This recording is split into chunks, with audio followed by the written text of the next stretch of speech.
How do we carry our ego consciousness through death? Only the mystery of Golgotha can answer this question.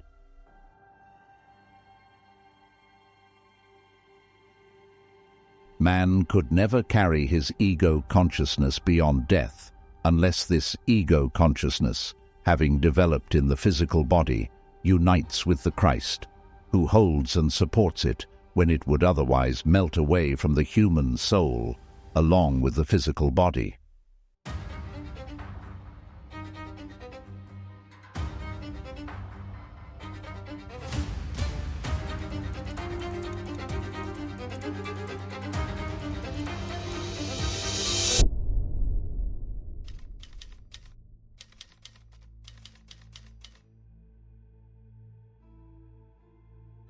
When we look at the two conditions of waking and sleeping that alternate in daily human life, we find that during sleep, in regard to ordinary consciousness, man's sense perception is suspended, and that what he experiences in his soul life as thinking, feeling, and willing is also extinguished.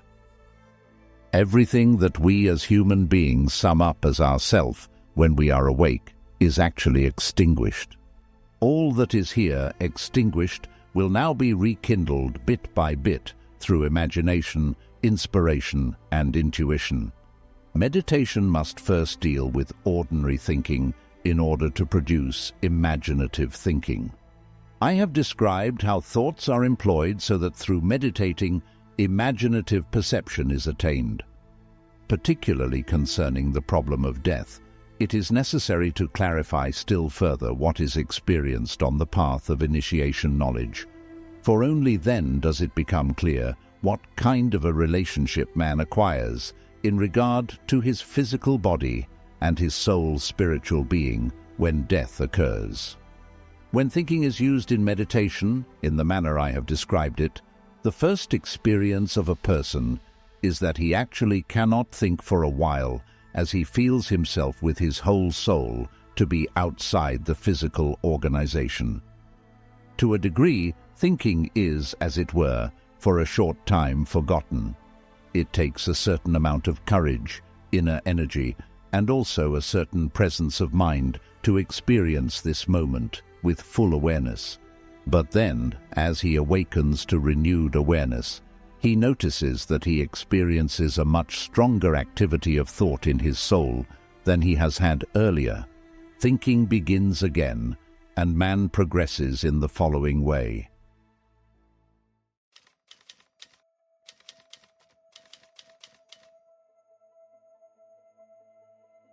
To start, he has his ordinary consciousness.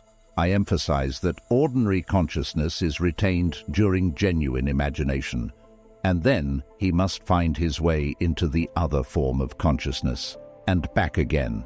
While the ordinary earthly view of things is naturally preserved as far as ordinary consciousness is concerned, in this other state of mind that man can enter, he loses the capacity, so to speak, to produce thoughts. A stronger activity of thought sets in, however, as meditation is continued. A more pronounced inner thought experience is acquired. In ordinary consciousness, the thoughts that are experienced have to do mostly with the outer sense world and memories.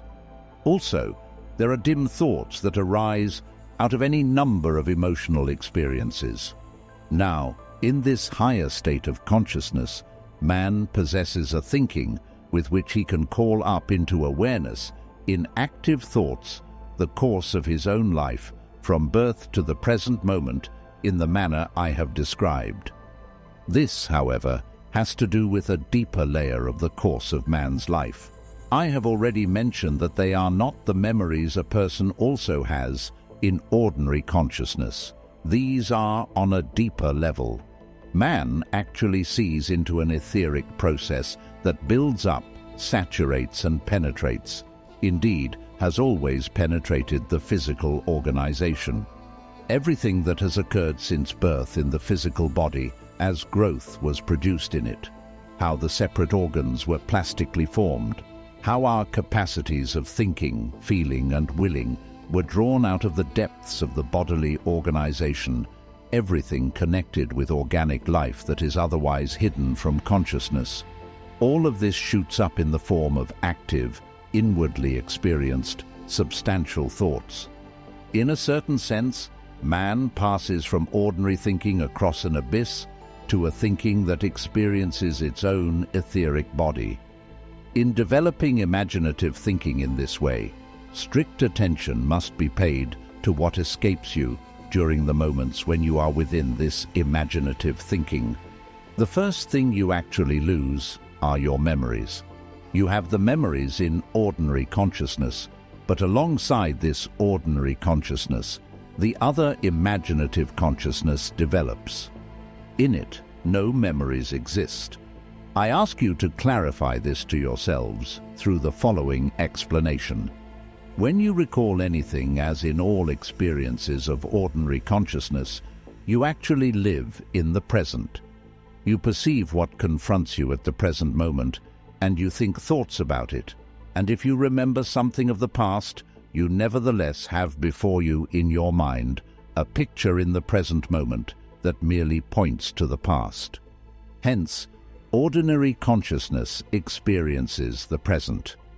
Imaginative consciousness experiences its own life's course in such a way that the individual stages are surveyed all at once, as if the things existing in time were spread out in space. Just as you experience one thing alongside another, simultaneously in sense perception, so you now experience your own past on Earth, all at once. Time becomes like space. The events you have lived through in your 30th, 18th, 10th, 7th or 5th year stand before the soul side by side. In this way, the experiences of imaginative consciousness differ from those of ordinary consciousness. Ordinary consciousness lives in the present. For the past, it only has its memories. Imaginative consciousness experiences different times, but in such a way that these time periods appear simultaneously before the soul. I said that recollections, the memory thoughts, slip away first. This is really the case. In imaginative consciousness, man does not possess a memory or recollections, faculties that in his ordinary consciousness are a great help to him in life. It goes without saying that the capacity of memory in his normal human nature remains as it was, because the ordinary human being remains unchanged alongside the new faculty. But man cannot remember his newly acquired imaginative experience of the ordinary course of his life. Let us assume that at a given moment, a person experiences his life's course in imaginative consciousness. If in 3 days he wants to relive it again, he will not be able to recall what he has experienced today. He must repeat the same efforts that led him to experience the course of his life. Again, he must do the exercises that lead to this experience. Just as a real, physical object cannot actually be present in your memory, you have to walk over again to where it is located. So what you now experience, namely your etheric body, cannot simply be called up by memory, for it is a living reality. It has to be summoned anew again and again.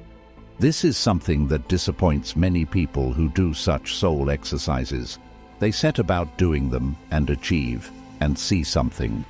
They assume that they can retain this view, that they can call it up again any time in memory. They are unable to do this and are disillusioned. The efforts have to be renewed each time in order to produce the experiences inwardly again. Let me give an example. Assume that a person gives a lecture basing his talk on the new science of meditation. He lectures in such a way that he has not turned everything into abstract ideas, but rather speaks out of living perception. He therefore cannot prepare himself by memorizing what he has in mind. Matters pertaining to the physical world can be memorized, but not those relating to imaginative consciousness, for they always have to be produced anew. A person can indeed prepare himself, but this preparation is a kind of exercise. It is like acquiring a skill through practice. Earnest, constant meditation and practice help you to bring forth what you want from the supersensible world. But it must be produced in the present moment. It must arise instantly if it is to come out of the spiritual world in truly alive form. It then contains the immediate echo of the spiritual in its formulation, its expression. Forgive me if I mention something personal here. I've perhaps spoken already 30 or 40 times about one subject. It makes it no easier for me to speak on it for the 30th time. It is just as hard as it was the first time, for it is always the same process again. As a basis for producing such material, a person needs composure and quiet so that the subject can arise out of a calm soul. Perhaps it is unnecessary, but to make myself clear, I might add that in this regard, an audience that expects a person to lecture on some aspect of the spiritual world is often really cruel to him. Naturally, the present audience is always accepted.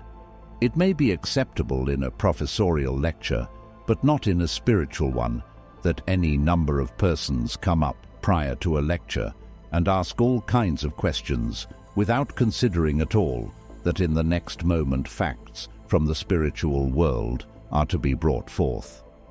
In this way, I have sought to describe to you the subjective experience of one who has imaginative consciousness.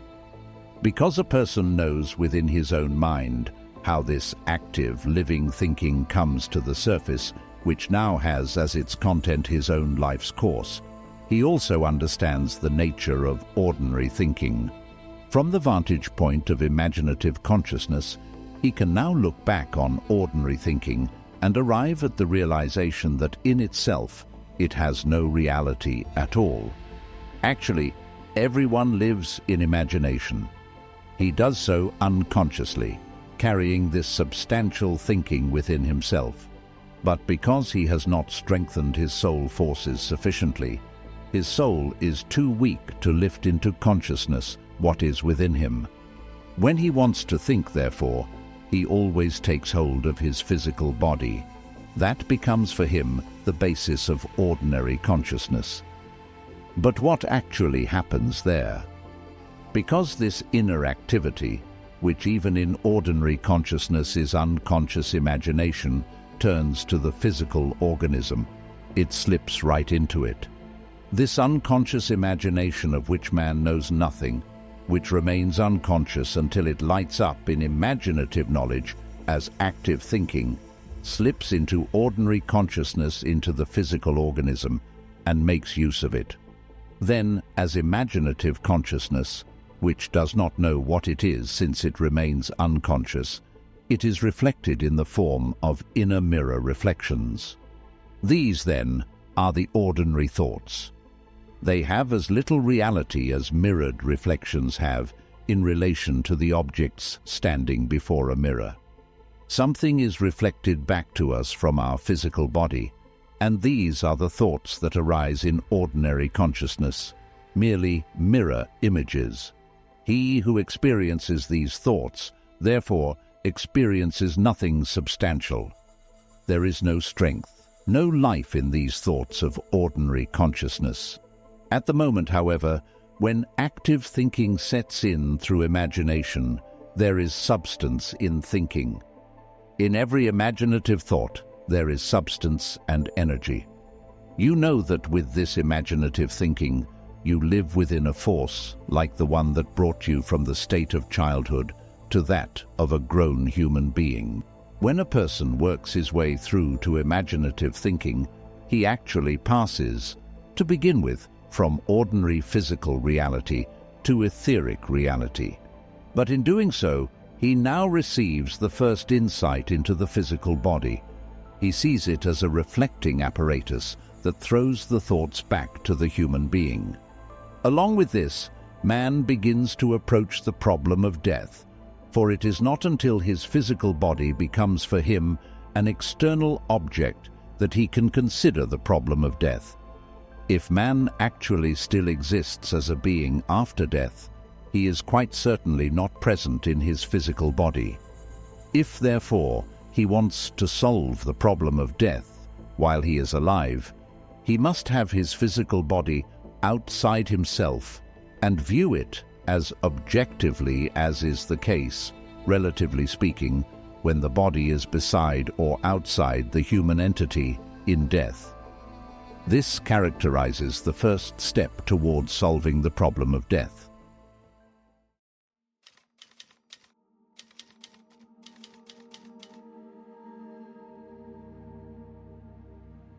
In the second part of today's lecture, we shall discuss what else is required. On the basis of a perception such as I have described to you, man is really in a position to judge how the soul spiritual in the human being relates to the corporeal physical. Not until he can objectively survey the physical organization, the etheric body, and the soul spiritual by means of the imaginative, as well as the subsequent methods of supersensible cognition, can he perceive how the two parts conduct themselves in the various stages of life. It is therefore of immense importance to bear in mind that in the supersensible perception of which I am speaking here, man retains the ordinary consciousness he possesses in everyday, waking life alongside all the other perceptual experiences. Already in imaginative consciousness, when he confronts something of his past life, for instance, the manner in which certain traits appeared in connection with the processes of growth when he was still a child of 9 or 10, how moral tendencies arose, he perceives all this because he has before him the unity of the physical and soul nature at age 9 or 10. He observes what took place then in the organism, but at the same time, he must retain his everyday consciousness. This means that he must now have this view of the 9th or 10th year of his life, which reveals something that otherwise remains entirely unconscious. On the other hand, at his own discretion, he must be able to bring to mind instantaneously the memories that he has in ordinary consciousness, which carry him back in the normal way to his 9th or 10th year. Man must always be able to compare the one with the other, the higher with the ordinary consciousness. In the same way that he usually passes from one thought to another, he must pass back and forth between an experience in imaginative consciousness and one in ordinary consciousness. This characteristic of the higher consciousness referred to here is especially important. Those people who judge anthroposophical research only from the outside frequently believe that what appears as imagination can be dismissed like the hallucinations of some visionary. But you must become aware of the radical distinction that exists between true imagination and a vision. A vision certainly conveys a pictorial content also, but man is completely bound up in his vision. While the vision goes on, his consciousness has transformed itself into it, and he cannot go back and forth at will from the vision to his ordinary consciousness. In contrast, a person who experiences imaginative consciousness has not transformed his ordinary consciousness into a vision. He has enriched it with imagination. He has added what he already possesses in ordinary consciousness to what he has attained in imagination. A person with imaginative consciousness therefore firmly rejects the common visionary experience, but he can also discern the visionary's predicament in life. For whoever has achieved the heights of perception indicated here can observe in detail how a soul is inwardly active, in what way it employs the physical organism so that the body can reflect the thoughts back to it. The person experiencing imagination and inspiration is familiar with the soul's relationship to the physical body in normal consciousness. He therefore can also form a judgment about a visionary. In the case of a visionary, the soul has not become free of the body. The person who possesses imaginative consciousness knows what it means for the soul to be free of the physical body, for he has actually lifted the soul out of the body and has driven it into activity. When he observes a visionary, however, he sees that such a person's soul is submerged more within the physical body than is the case when it perceives the outer world with ordinary consciousness. This is the difference between a person who has an imaginative consciousness and a visionary consciousness. The visionary immerses himself more deeply into his body's functions than one does in ordinary life, while in imagination, man actually emerges out of the physical organization. But at the same time, the ordinary soul content in the physical organism is consciously retained. If the vital significance of this difference is not recognized, if imagination is not kept under rigorous control by ordinary thinking which is retained side by side with imagination, the latter will always be confused with visionary activity that has no accompanying control. For there a man simply descends further into his physical body, and what appears to him as his vision is perhaps only a passing indisposition of his liver or stomach, which was already present in ordinary life, but into which he has now submerged himself. On the other hand, the imaginations of a person with imaginative consciousness have nothing to do with his bodily organs. He consciously looks into a part of his soul of which he was previously unaware. Imaginative consciousness, therefore, doesn't lead away from ordinary consciousness to something visionary, as some people believe. Rather, the schooling, the exercises for cultivating imaginative consciousness are a precise antidote for all uncontrollable visionary elements. You do not develop in the direction of visions, but in the opposite direction. The goal is to become free of the physical organization and, in addition, to be able to utilize the soul in imagination, to start with the etheric organism, in order to arrive at a substantial, real thinking. In ordinary life, the physical body represents substantiality, and what you possess in addition to it are mirror images in thinking that have no substance, no real inner activity. It is precisely the contrast between the supersensible insights referred to here and the visionary life that makes it abundantly clear what is meant here by imagination, inspiration, and intuition in the higher consciousness. Again, you see how you can gradually learn to comprehend the relationship of the soul spiritual to the physical bodily nature by means of such perception. You realize that visionary activity can arise when someone's soul descends more deeply into the physical body during earthly life. But you can also understand what it implies to be outside your physical body and what the soul experience is like at a time when you are outside your body. By means of this psychic spiritual experience outside the body, you sense and experience in advance how you must live when you no longer have a physical body. This means that the problem of death is solved within physical earth existence, for you must be able to live in a condition in which you will find yourself one day when you no longer possess your physical body. I ask you to understand that it is my aim to show how the problem of death can be approached and characterized with the greatest discernment, for this problem is nowadays dealt with so often in an amateurish fashion. But I want to make it clear that above all in anthroposophical research, all the circumspection in thinking that could be demanded is indeed used to consider this problem. For this reason, I have not hesitated to formulate today's lecture in a more exact way so as to have a good basis for comprehending the problem of death. More concerning this will follow in the third part of today's considerations. If we acquire a view of man's soul's spiritual constitution on the one side and his physical bodily organization on the other, then when we rise to imaginative, inspirational perception and so on, we can survey the relationship that exists between the two, as I said earlier, in any given situation of man's life. Previously I described how, In descending from the soul spiritual world, man works on the creation of his own physical organization, how it then falls away from him, and how he finds it again in another way through conception and birth. I describe furthermore how the problem of birth appears when it is viewed from the standpoint of pre-earthly existence.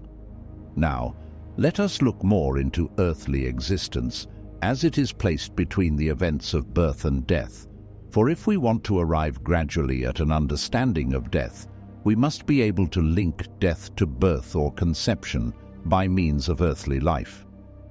Particularly, when we observe the way the soul spiritual in pre-earthly existence relates to what a man bears as a physical body in earthly life, we can arrive at the realization that one part of the soul spiritual, a part that man also possesses in pre-earthly existence, is completely transformed due to conception and birth. While it is still present in pre-earthly life, it now actually disappears. It is the part out of which thinking has developed.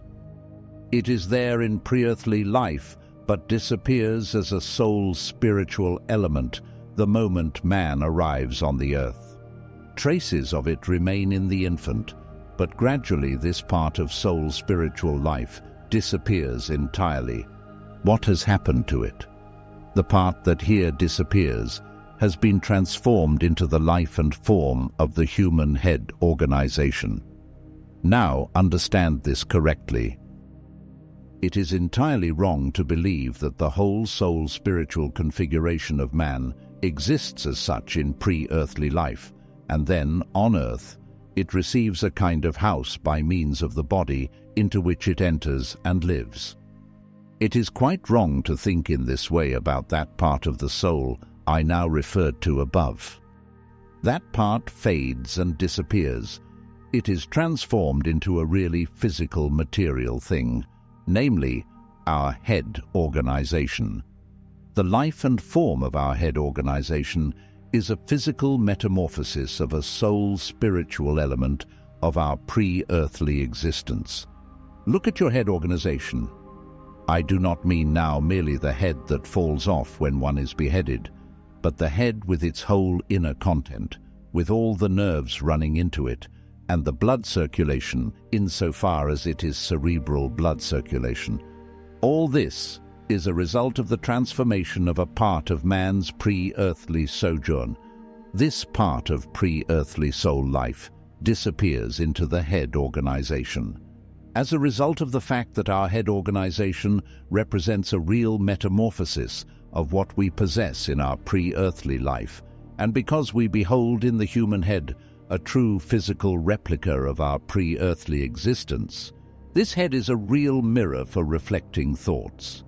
This has come about because the head has formed and enlivened itself as a physical organism out of the experienced thoughts of pre-earthly life. This way, it is a mirror for the thoughts we form by means of all the sense perceptions.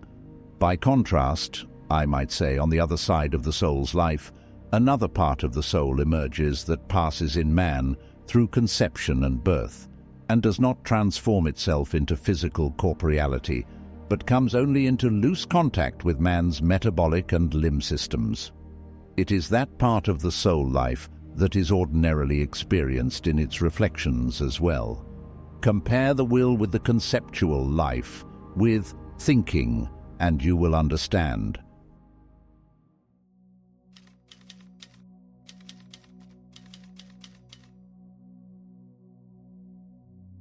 As human beings, we are always fully conscious in the life of thoughts when we are awake. Indeed, awake actually means living in thoughts. It is not so with the will. Take the simplest act of will, the raising of an arm or hand. How much of this are you fully conscious of?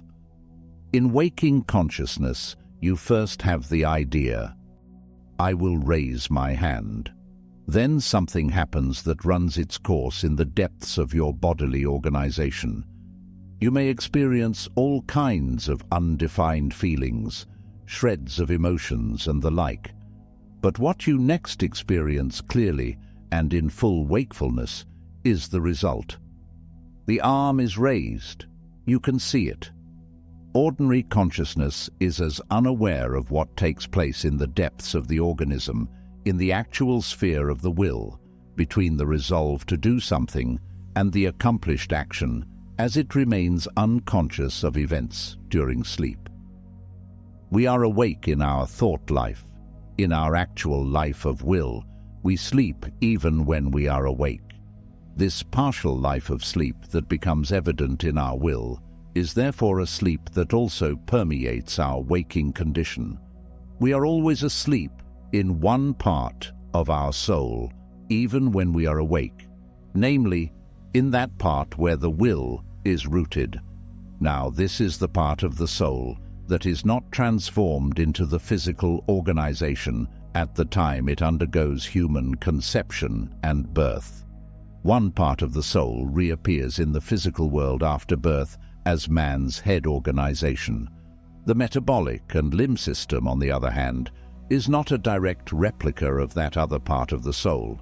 It is born out of the physical world. The will segment of the soul has linked itself with it in a loose way.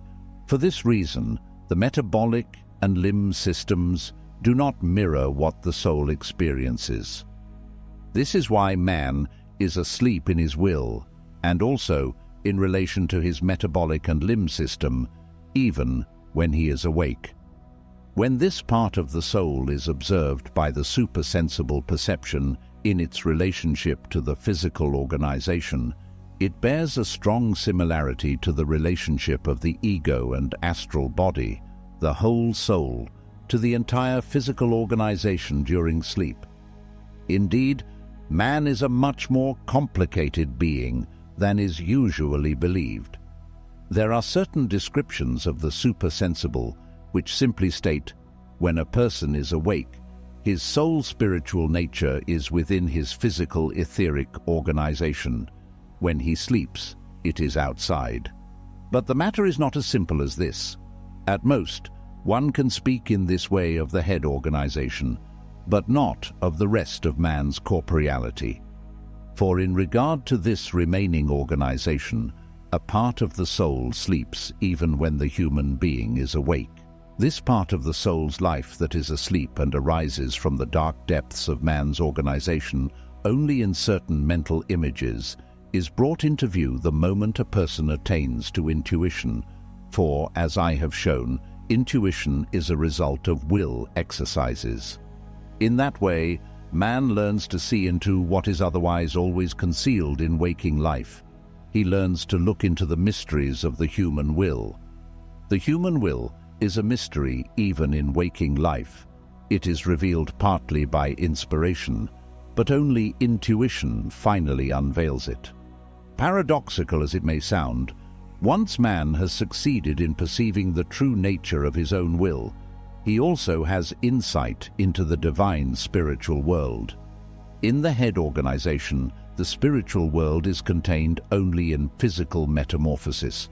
Not much of the spiritual world as such can be discovered there. The human head is actually the least spiritual part of man.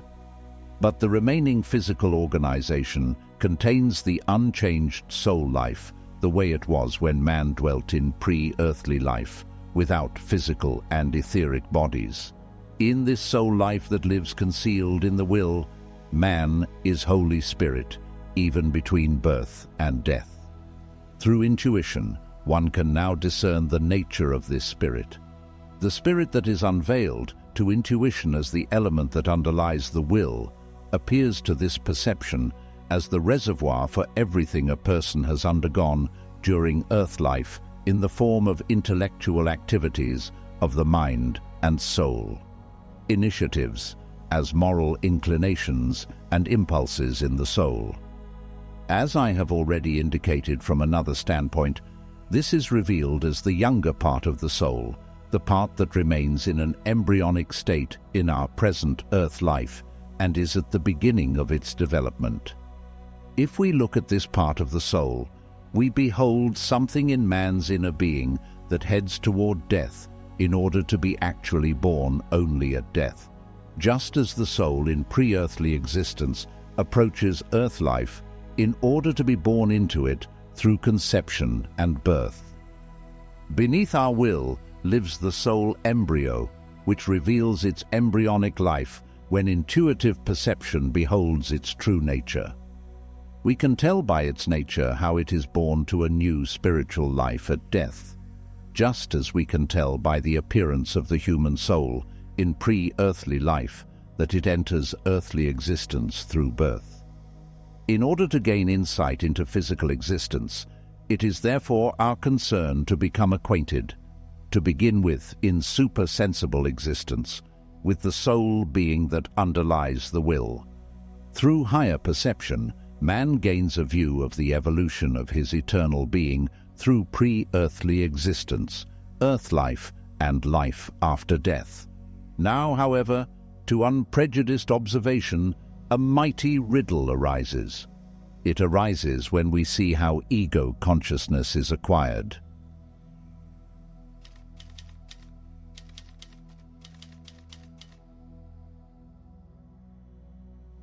From the previous lectures, you may have surmised that ego consciousness is dependent upon the physical organization, for it originates only at that point in the course of human earth development when man in ordinary consciousness can utilize nothing else besides his physical organism. Particularly here, imaginative, inspired, and intuitive knowledge makes it abundantly clear that we as human beings attain our ego consciousness initially in the physical world between birth and death, and that the attainment of this ego consciousness is linked to the use of the physical body. The body, however, is taken from us at death. To a higher perception such as I described again today, the eternal nature of the soul life that was experienced by Earth humanity prior to the development of ego consciousness can only appear as a soul life that passes from pre-earthly through earthly to post-earthly existence, in other words, through repeated earth lives. Concerning what man acquires as ego consciousness, however, we can say with absolute certainty, you attained it through the use of your physical body. Indeed, only in the course of humanity's evolution, at the time when the mystery of Golgotha entered human evolution, did you learn to make use of your physical body in such a way that ego consciousness lit up within you. It is therefore equally certain that inasmuch as we gain ego consciousness by means of the physical body, we must fear that we shall lose it at death. This is one of the problems of death. Even if the eternal part of our being in thought, feeling, and will has revealed itself to us, and we behold it in its metamorphosis as the element appearing only as a mirror image in thinking, actually it is the vanished soul life that has been transformed into the head organization. Even if we see in the will the shadow of what leads an embryonic soul life in the rest of the physical organization, and will only come to birth at death, even if we are able to look clearly into the soul life in this regard, we are still bound to become fearful. Indeed, we do not become afraid because of an insignificant emotional attitude, but because of our insight when we face the question, what do we manage to retain of the physical organism beyond death, for the physical body decays after death. If we have gained our ego consciousness by means of the body, then the scientifically justified fear arises. How do we carry our ego consciousness through death? Only the mystery of Golgotha can answer this question.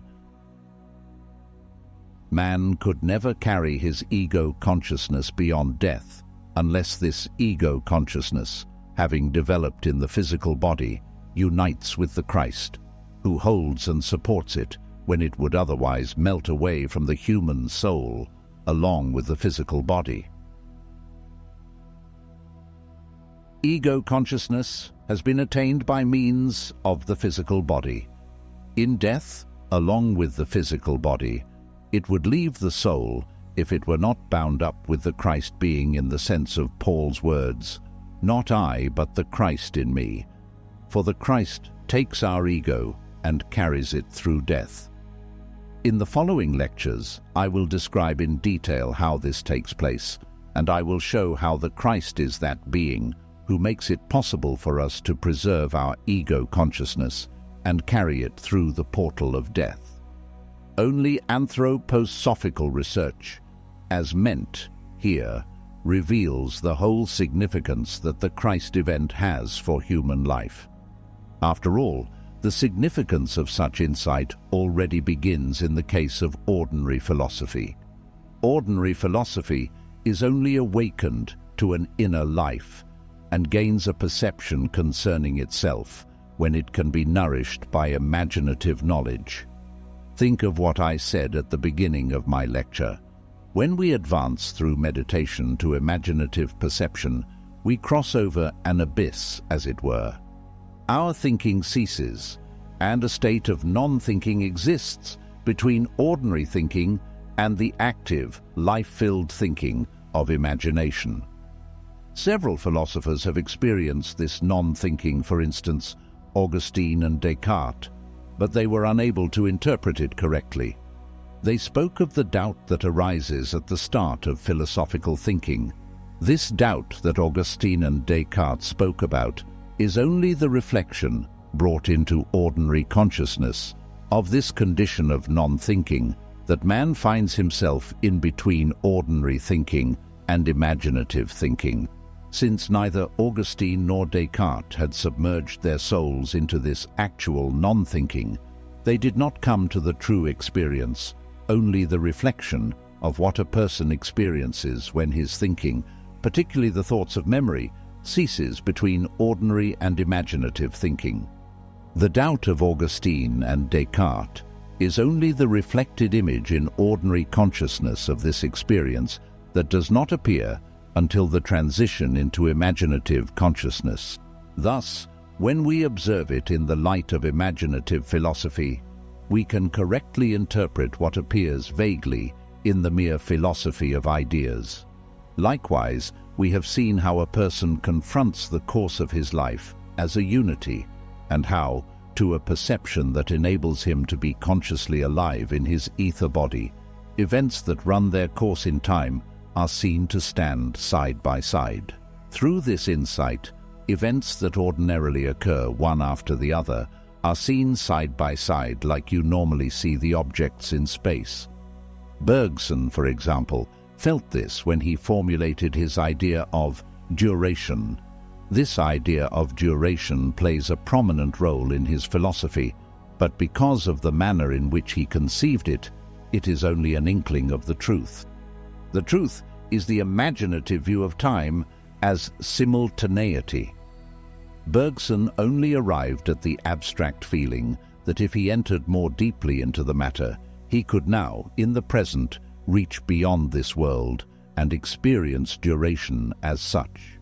But since Bergson would not approach a form of anthroposophical perception, he again arrived only at a reflected image of what a person experiences with imaginative perception in regard to time as simultaneity.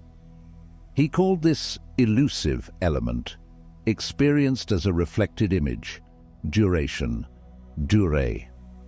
It plays a prominent role in Bergson's philosophy.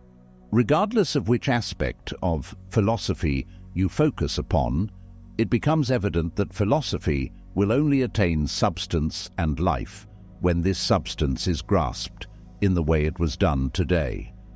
I have already indicated that cosmology and religious knowledge also gain substance in this way, and I will elaborate on the matter further in regard to the questions about the Christ in the next lectures. I will show that for man today, all higher perception leads basically to an appeal by his own being to the mystery of Golgotha. And when man's will aspires to reach the mystery of Golgotha, and once again the Christ being enters man's consciousness in his complete supersensible reality, then modern supersensible perception will lead by means of a spiritual philosophy and cosmology to a firm foundation not only of supersensible life in general, but of a spiritual Christianity.